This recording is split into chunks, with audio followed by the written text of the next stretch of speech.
No, it's not just. It's not just. I mean, Khrushchev said a lot of. Khrushchev attacked Stalin many times, not just in the 1956 speech.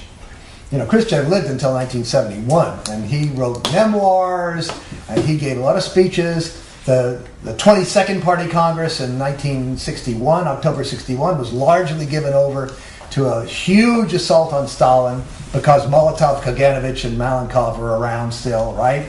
So why Khrushchev never. I mentioned in my talk. I don't know if you came in. You did, but you just briefly. You didn't say. I don't know. I mean, we don't know. Okay. The reason that we know this is there's some documentary evidence, obviously, and I do discuss that briefly in my book.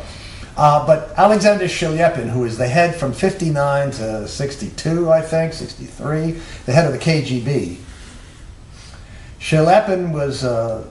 I think he was born in 1905. He was interviewed in the early 90s when he was in his late 80s.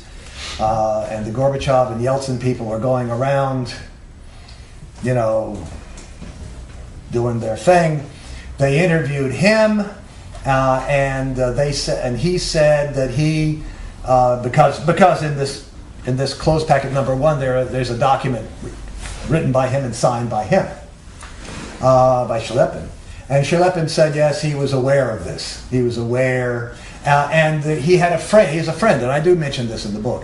He had a friend who was interviewed, a younger friend, who was interviewed a number of times, who said, yes, Shelepin discussed, back in the 60s with me, discussed the Soviet murders of these Katyn prisoners. So Shelepin believed it.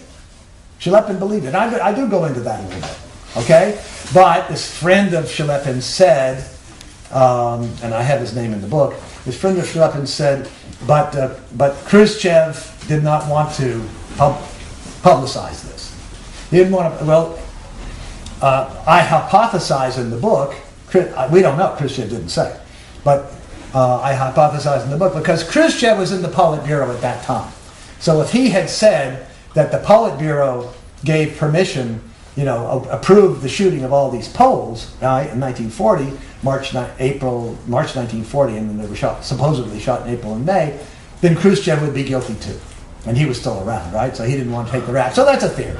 We don't really know. But the point is, it didn't. The real point is, it didn't happen. But when, and I do point this out in the book, when Gorbachev and company decided to frame Stalin for this, they took this file of documents which had been prepared under Khrushchev, which was still in existence, and used them and then added to them. And I go into that in detail in the book because that's a real flaw in the Gorbachev story. So I go into that. So maybe that's why.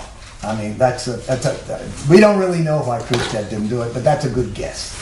Okay, why he didn't blame Stalin for it, because it would have been inculpated himself as well.